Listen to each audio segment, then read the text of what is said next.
go. Bah, bah, bah, bah. Oh, great. What an intro, right? Me with a ridiculous air horn radio sound. Well, we're back. Briefly, one game in 7 days. It's weird, right? 3 days off for the holiday break. Game tonight.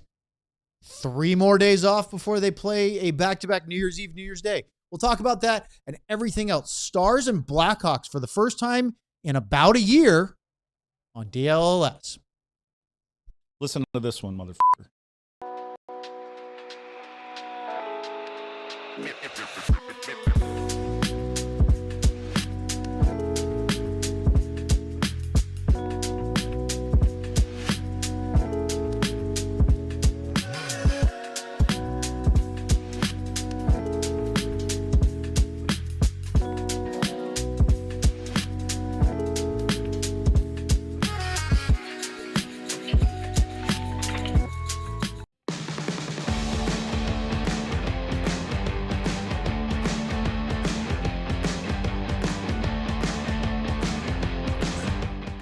This is the DLLS Stars Pregame Show alongside Craig Ludwig and Sam Nestler at the AAC. I'm Owen Newkirk. Producer Ryan Vaughters is here. We are recharged and refreshed, right? After the 3-day break. Yeah. We all Sure want to come back to work. But we are here, and the Stars are playing the Blackhawks. Before we get into that, let's talk about the hats. Guess who's ordering hats all the time now? Craig Ludwig. He's a wizard at it now. Well, they're available on our website, alldls.com. Check them out. 4 new hat designs to go along with the 5th one, which is the Cowboys colors DLLS. But that one, that green one, awfully sharp. Get it today.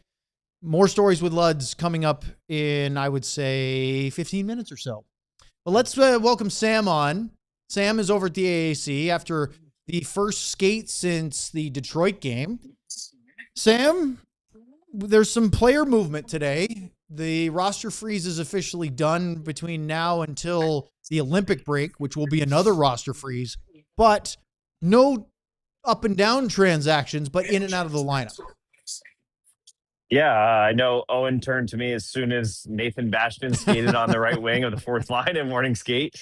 I know that I have a personal thing because of the New Jersey, but I really just want the guys to play that deserve to play. And I know it's a tough team to kind of draw in because they're playing so well. You don't have a lot of options to bring out of the lineup, but Nathan Bastian will come in for his first game since December 5th.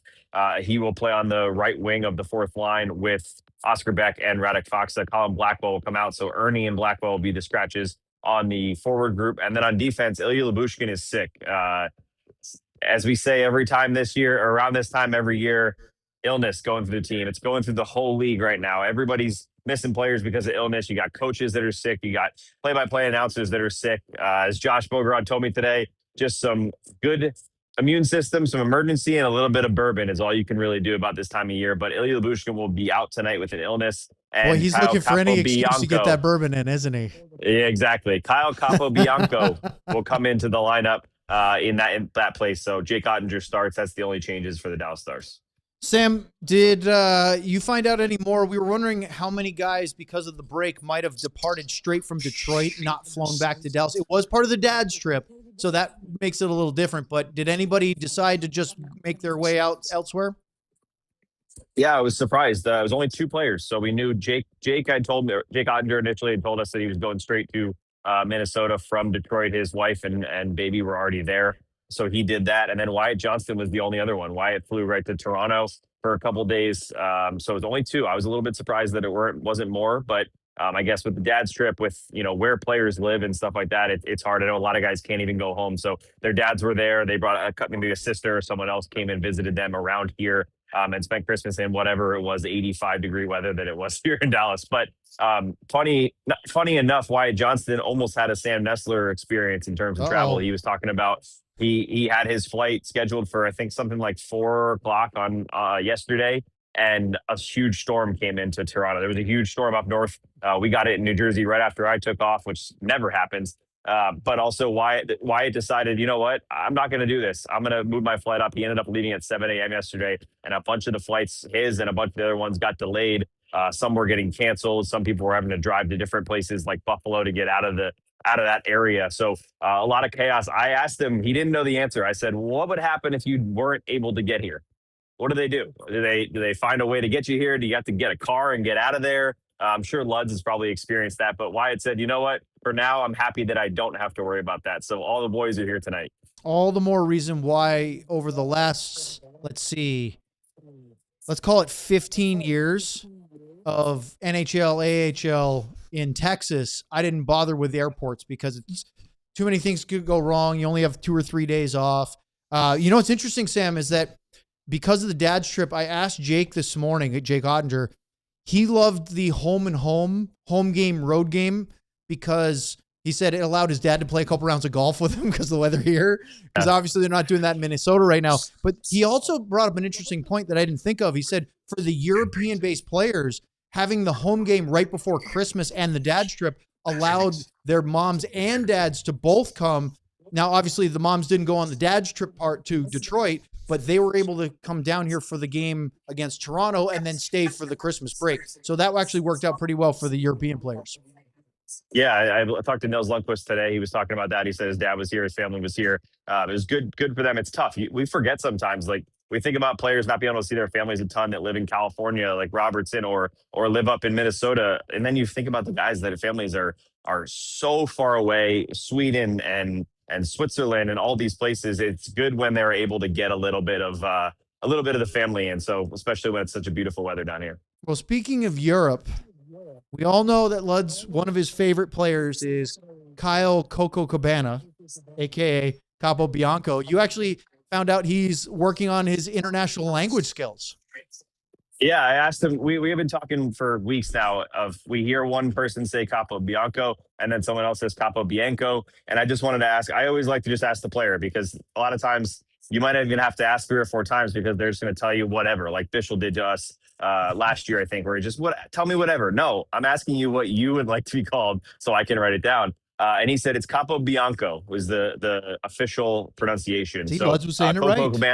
Coco Cabana is also probably acceptable, but he said he knew how to say his name, obviously, growing up, but he didn't know why it was said that way until about a month ago when he and a couple of people started trying to learn Italian.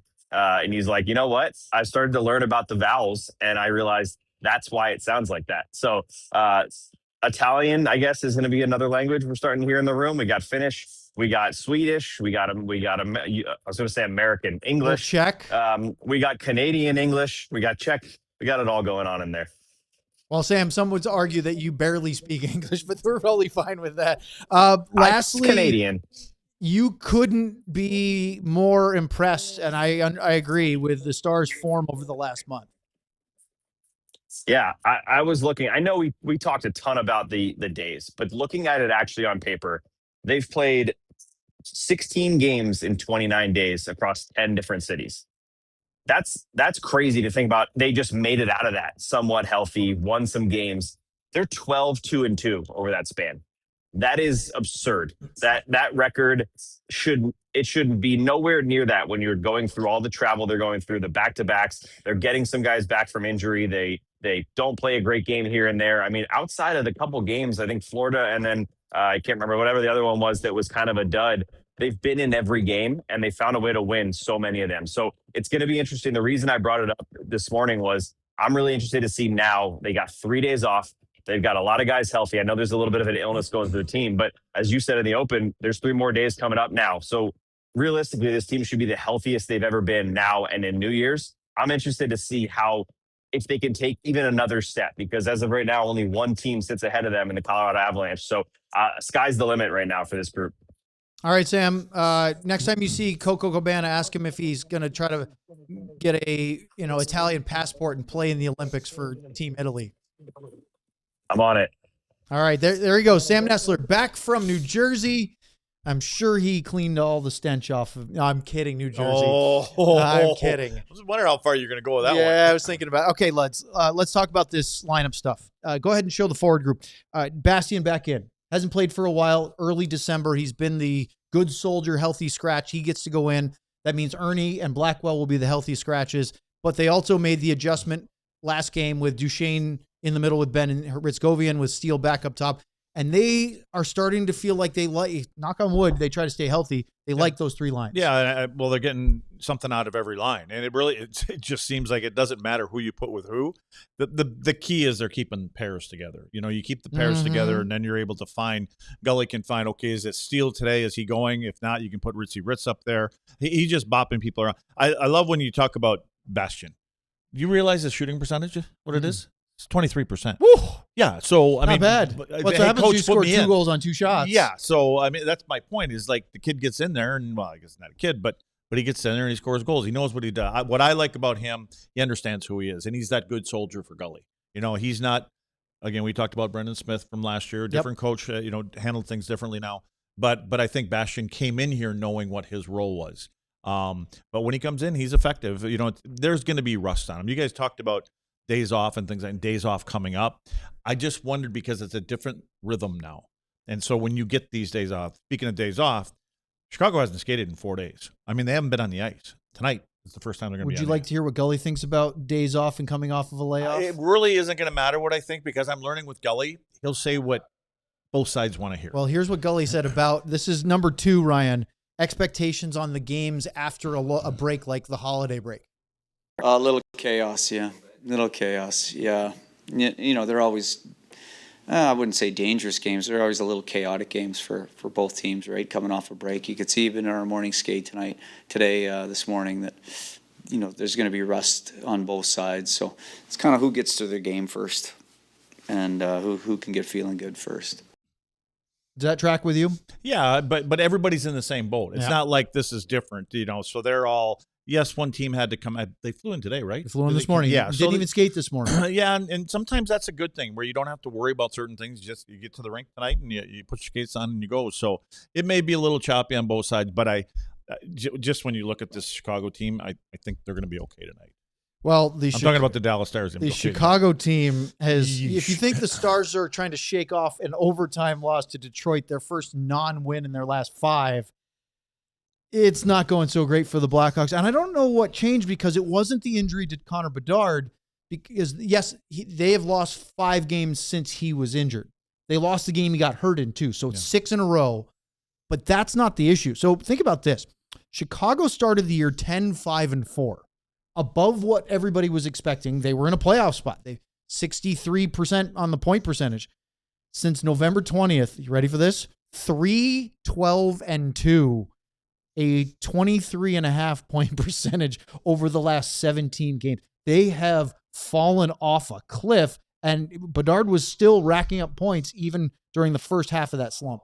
They are out in the lead of one race at the end of the year for that first overall pick trying again. to get McKenna. I mean, or whoever they wanted is the number 1. Yeah, in their last 5 games, they've scored 2 goals or less in 4 of them. One game, I think they scored 4 goals. So they're having a hard time. When you look at their last 10 games and you add up all of the goals, I'm talking about every Chicago Blackhawk that's in the lineup tonight. The Robertson line, has as many goals as their whole team right now in the last 10 games. So they're offensively challenged right now. Very much so. Yeah, and I think with Bedard makes a difference. There's no question he makes.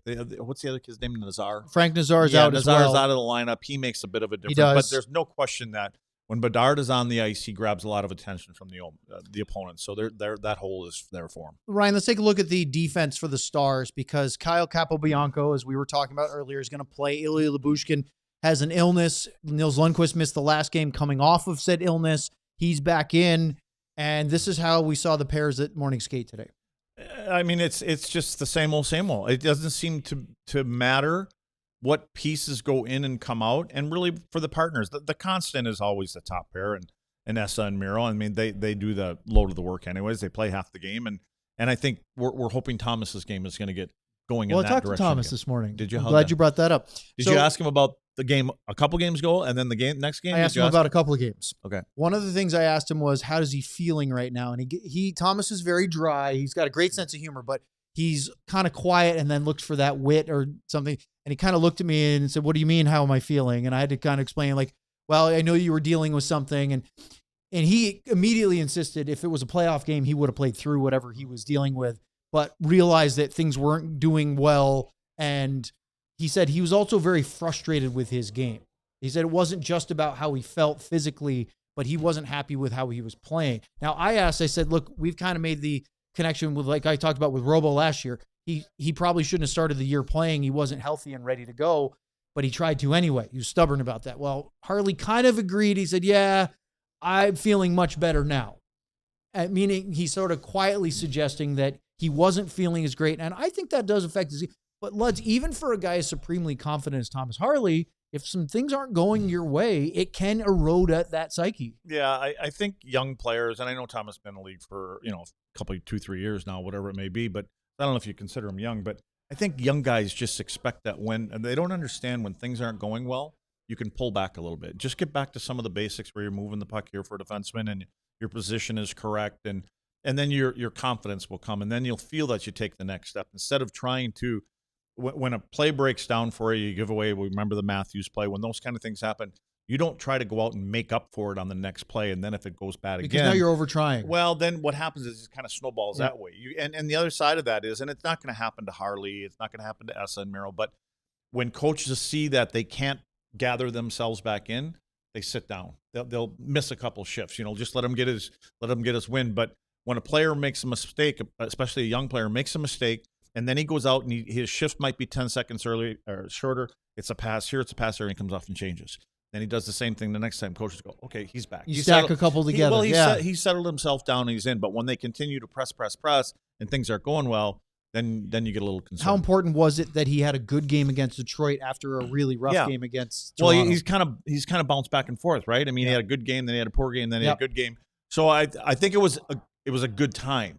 Because he left for the break feeling good about his game, probably. He probably didn't feel good about losing a point. Big deal for these guys.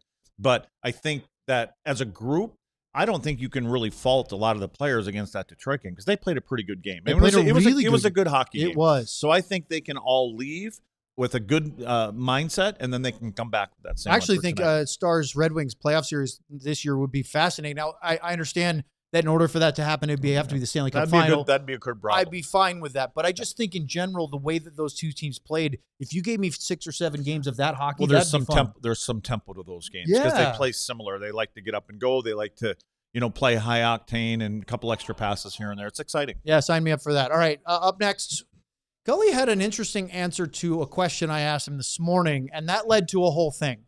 So we'll get to that thing next here on DLLS. My favorite topic. Well, you're getting good at it now. These are the DLLS hats, and we only need to talk about the hats. I just want to say what a great company. They take care of you. They get things there on time when you want them there. The cold Christmas break, let's play a little extra. I was getting a little peeved because I knew it wasn't going to happen. Then all of a sudden, hats show up for our last show. And then what made me really happy about these hats, but I will say, let me go back. So I ordered the 4 hats. I ordered 2 white ones, 2 black ones. I walked in with all 3 of my kids. I stood there. The twins, the older ones, they snagged up the white ones right away. Fought up for over the white ones. Well, they like that flag hat. Yeah. Yeah. And when you see them in person, I am now fun. Well, what did we just do? Owen held my hand again just before we went on. You ordered more. And I ordered a couple more, and I ordered the white hats. They are great hats. And not only that, Owen got his on time for Christmas. They took care of all of us. So great hats. Make sure you get out there and order them. Yeah, order them now for Christmas. So, well, okay, so you're going to pull that thing up again. The conductor. So just so you know, that the reason I put that dumb picture up there the other night was because when I put the black one on, because it's a different build shape. of a hat. It's a different shape. Even my kids know all about hats. They're like, oh no, that's that model. That's why it looks like a conductor's hat. Because it's got a little taller front end. Yeah, and you can't smash it in. It's hard. It's what about the white one? Is that shape different? No, that's different. You like that one? They're sweet for. I'm an old school hat. So guy. Speaking of old school hats, there's one on the All City website that we don't have for DLLS. I wish we did. It's DNVR, but it's the one that has the little strap you adjust in the back, but it's form-fitting your head. It doesn't have the big front. And it looks great. It's called a dad hat. And it just makes me realize is it in that picture it's there? Not in that one. No, it's on the All City thing. Oh, but I quickly realized I've gotten to the age where apparently I like stuff that's listed as dad. Oh, well, that's too bad. But I like it. But unfortunately, it says DNVR. My kids would say I was never a dad. Quickly here, Supporters Club. I see you, Jacob. Well, no, Jacob doesn't have a badge right now, but Stars fan 9196 does. I love it. And of course, if you want to be extra standing out in the chat with badges, extra fun emojis, the Luds one, of course, sign up for the Supporters Club. It's, as Ben loves to say, true sickle level stuff. But if you can sign up there, you get a chance to really pop when you're in our live chats on YouTube, whether it's daily shows, pre-games, or post-games. Okay. This morning, I was talking to Jason Robertson about the power play, and he had an interesting line about how he thinks that this team is one of the better power plays he's been on, but he also mentioned the one with, get the bell ready, Ryan, Joe Pavelski a couple years ago, also really effective, and they were good, different style power play. So then I went into hear Glenn Gulletson speak, and I asked him a question about, hey, your power play is great. Are you just trying to maintain that, or are you working on anything? And here's what his answer was. Actually, no, because there are a few things that have kind of presented itself in the league, and it does every year. It's just you've got certain teams killing a different way, and you look at Chicago today. They've got a really good penalty kill, but they kill a little differently than most teams. They're almost a little bit more of a traditional box and a hybrid, and we're seeing that from more and more teams throughout the league. The standard 3-up is kind of changing and evolving because the power plays have adapted to it over the last 3 or 4 years. So you're seeing some change back to some old style kills. So that always presents challenges, and this tonight will be a challenge for us. But you're basically making sure that your team can adjust very quickly from night in to night out on different types of kills, because we're starting to see different ones throughout the league. So yeah, everything's a little different. So it's almost tweaking. You're not reinventing anything, but you do have to be adaptable to each penalty kill. And that's what Grammer did this morning. So I thought that was really interesting answer. Then I get a text message from our producer Ryan this afternoon, said, hey, Luds was listening to Gully and he's going to do a breakdown. Well, that was all by mistake. I wasn't really listening to Gully. I went on to the website, which I don't always go on there.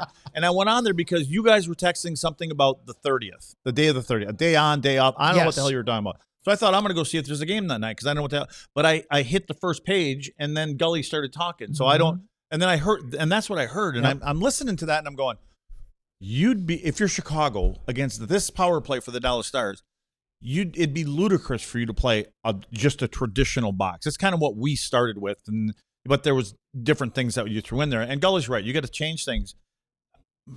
Gully's saying that because he wants them to play the box. I believe. Oh yes. Boy, they're tricky. Don't do it. Don't do it. Wink. Yeah, you guys are really good at playing that box. But so, anyways, I when I saw that, I even text Ryan. I said, I don't know if Owen's going to play any of this stuff here, but if he does, I'm going to send you a couple pictures. So I sent a couple pictures of Chicago, and this is against Philly the day before, I think, New Year's Eve or whatever it was. This would be Tuesday. Or Christmas, maybe. Yeah, right before the break. New Year's Eve here. But this is what I want you to look at. This is, now, to my knowledge, number 53 on this Dallas Stars team leads the league in power play. He does, with 14. Okay, so I don't know if you really want to put that area of the ice open for number 53 because... And the guy that's got the puck over there for Philly, he's a pretty good passer, by the way. So to leave the slot area open, I just see so many things that can happen from here. We've seen Rantanen go to Rupe. Rupe's a lefty, right? But it's that shot tip. And we've seen that play work for Dallas. Again, leave the slot open, right? And then you come over to this side of the ice.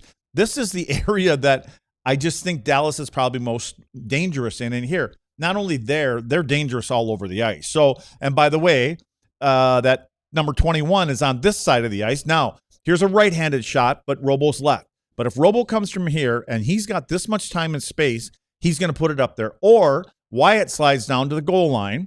If it goes to Wyatt here, Wyatt can always come out right here. Or what you do is Robo switches. Robo now goes into the slot. It comes down to Wyatt, and they're going to do this on the move, and it's just a one-touch pass. Or if it is Wyatt being a righty, Rantanen slides in on that back door. To me, if you're going to play the box tonight against this team, their power play percentage may just go up. I don't think they're going to do it, but we'll see. The Chicago penalty kill. What are you laughing at over there? Oh. So the Chicago penalty kill is very good. They come in ranked 4th in the league, 84%. And the last 10 games, it's been about the same, 82.9, 29 for 35. That's very, very good. I understand why teams might go back to older stuff because it's cyclical, right?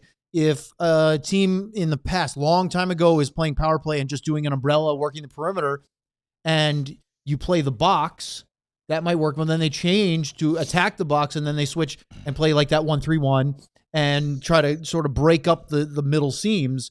And so then the teams might go back around. Do you ever see more like umbrella stuff to try to counteract if they keep doing this? Well, you have to. Well, I don't know, but if they want to leave the middle of the ice open, the what you start with there is, and that'll probably be Miro.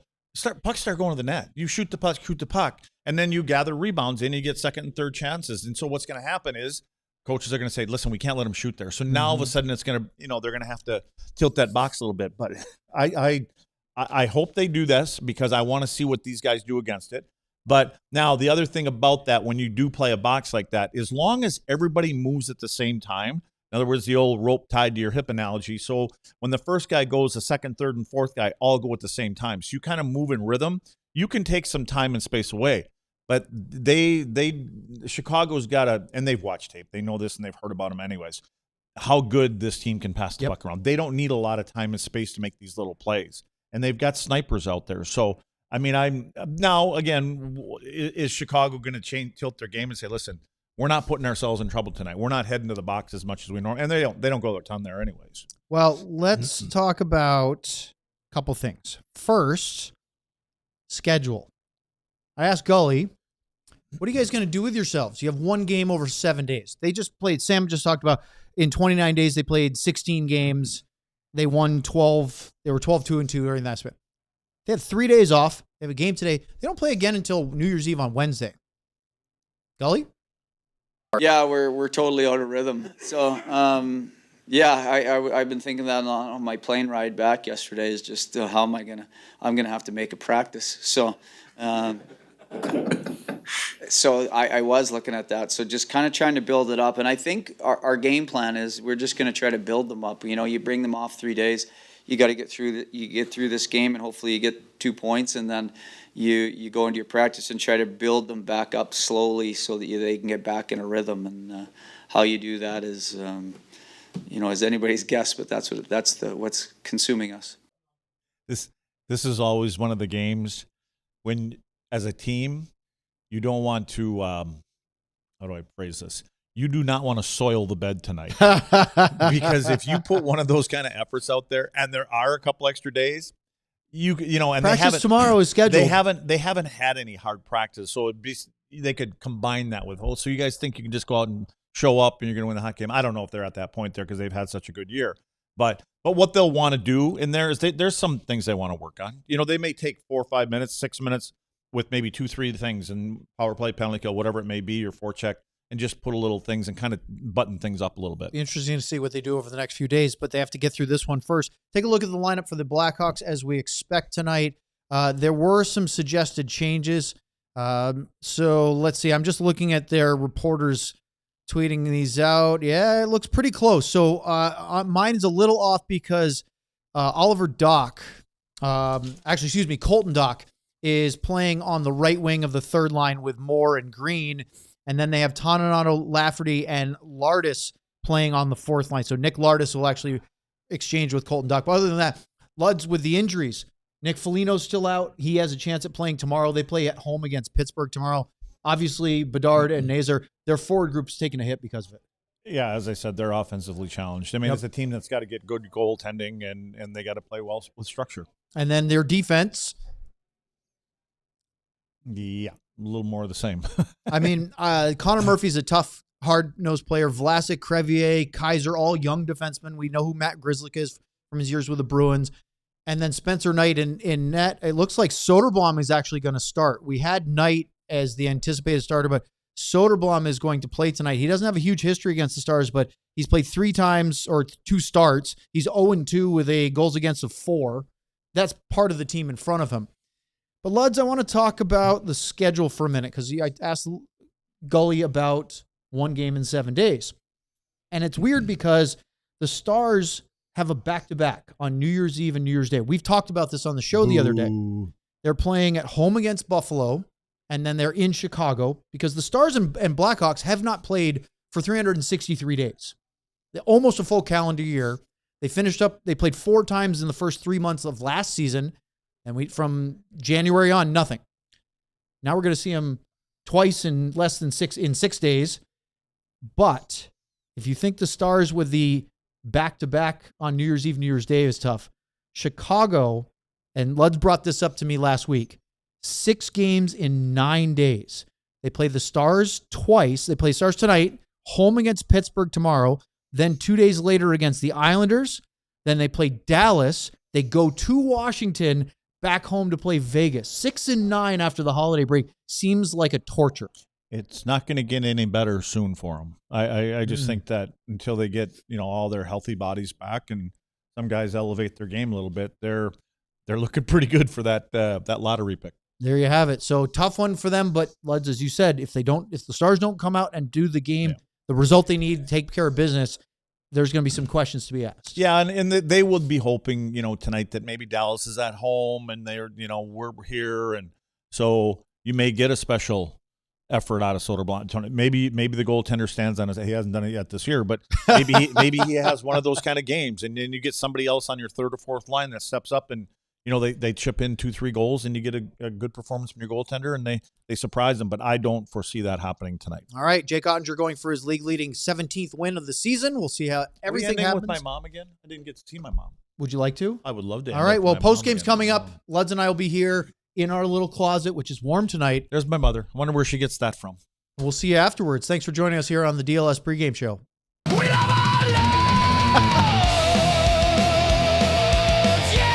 Oh, Lord. Yes, Conductor Luds. We all silly like the mayor.